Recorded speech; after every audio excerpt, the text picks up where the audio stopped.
Rio de Janeiro tem a obrigação de fazer o plano, tá? Ele é instituído pela lei complementar, tá?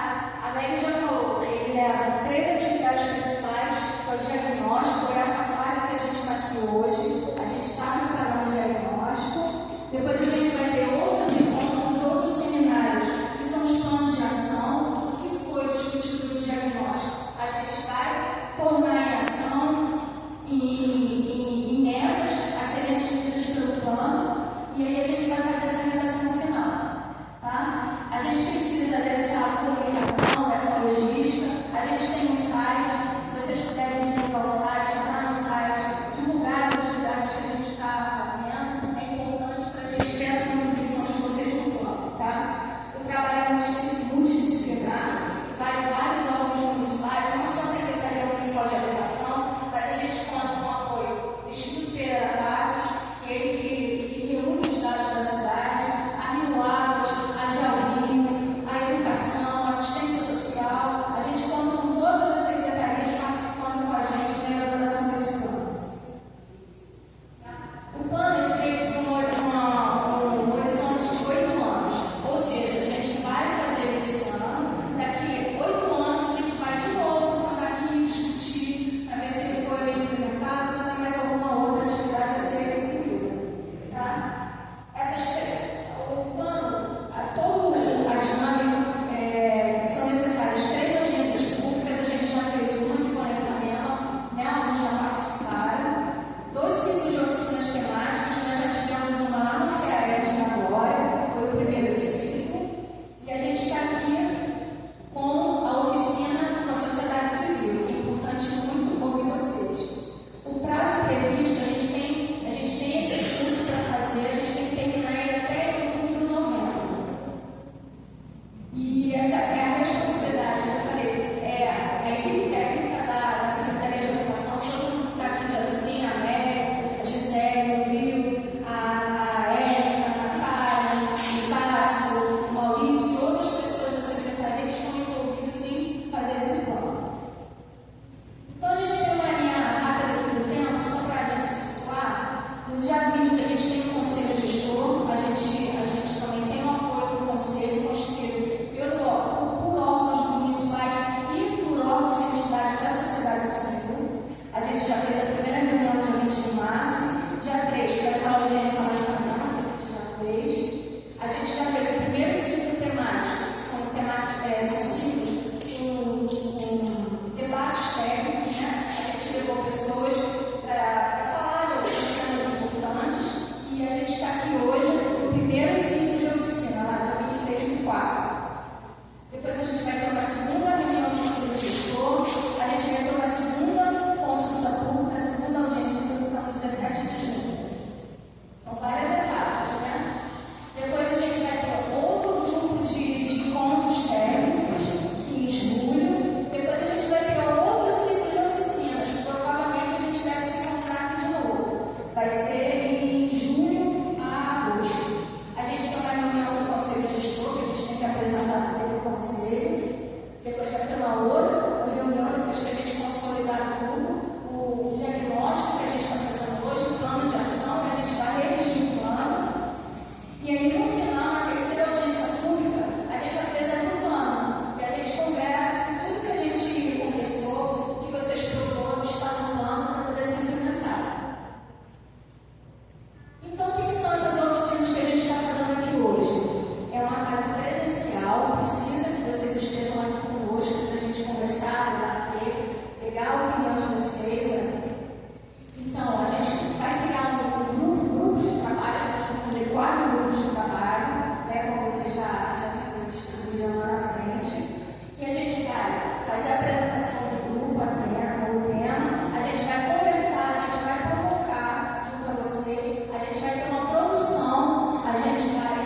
pontinhos vermelhos nesse circular mais escuro, está delimitado a P4.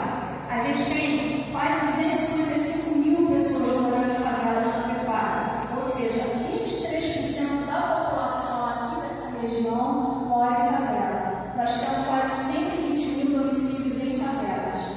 Temos também loteamentos, que também precisam da nossa atenção, são 144 loteamentos, mais de 50 mil pessoas moram em loteamentos e quase mais um pouco 16 mil domicílios em loteamentos e temos 67 conjuntos habitacionais. Entra Minha Casa Minha Vida, entra conjuntos habitacionais construídos pelo poder público, a prefeitura construiu alguns também, então são 67 conjuntos habitacionais populares na cidade. Então, vermelho favela, azulzinho os loteamentos e roxinho são os conjuntos habitacionais. E aí uma apanhada geral. Na cidade do Rio de Janeiro, nós estamos mais ou menos em torno de 1.300.000 e poucas pessoas morando em favelas. 1.345.000. A população total da cidade é de 6.200.000 e pouco, ou seja, 23% das pessoas da cidade do Rio de Janeiro moram em favelas. Então a gente separou por AP, que agora a gente já sabe, que é as A3. Então, aqui tem menor, é na Zona Sul, tem 65 favelas só. Na região central tem 73. A AP3 a gente tem 400 favelas, porque realmente a gente quer nos complexos. É o complexo do Alemão, o complexo da Maré, o complexo do Chapadão, o complexo do Lins. É onde a gente tem mais complexos na AP3, por isso a gente tem mais favelas. Aqui na P4 a gente tem as 200 favelas. E lá na área de Guaratiba, Campo Grande, Morro, a gente tem 334 favelas. E aí, o que a gente vai fazer aqui? As necessidades habitacionais. Engloba o déficit habitacional. A gente vai discutir isso aqui hoje, né? A carência, a falta de habitação. Então, são os domicílios precários. A gente tem essas três linhas para a gente caracterizar como déficit habitacional. Os domicílios precários, que podem ser domicílios de luxos, pode ser feitos de madeira, de papelão, casas simples, né?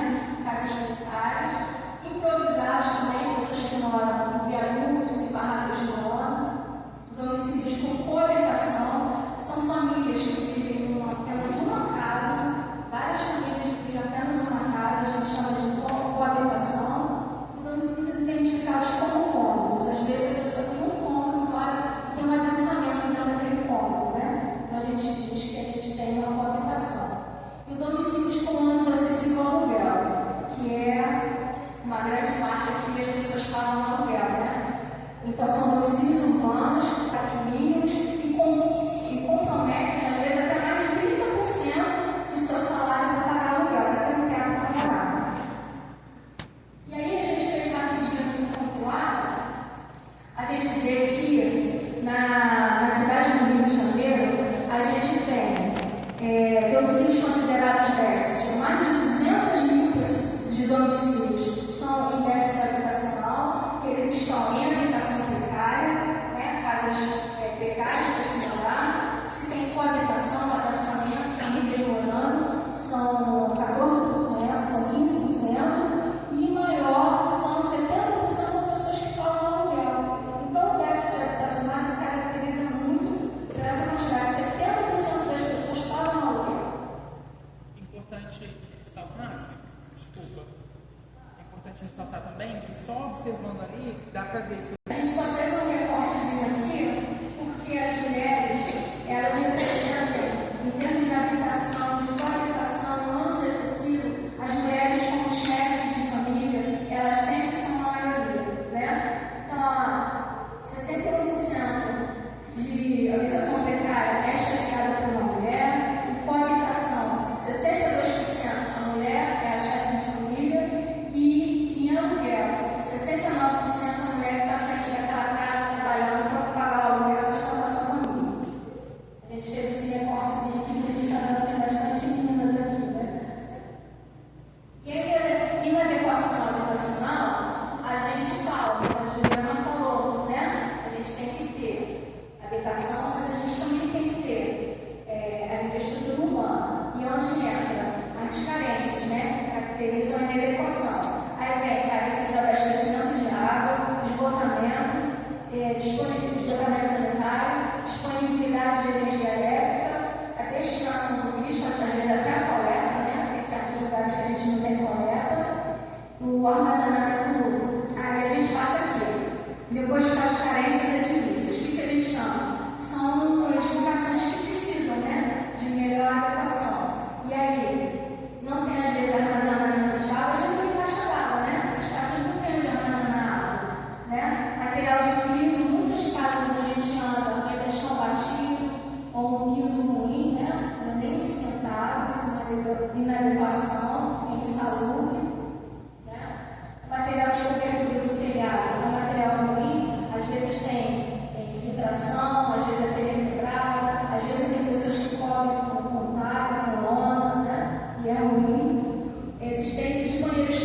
inadequação fundiária, né? Apesar dos esforços e tal, a gente ainda continua com 45%, né? Metade dos municípios não são regularizados, né?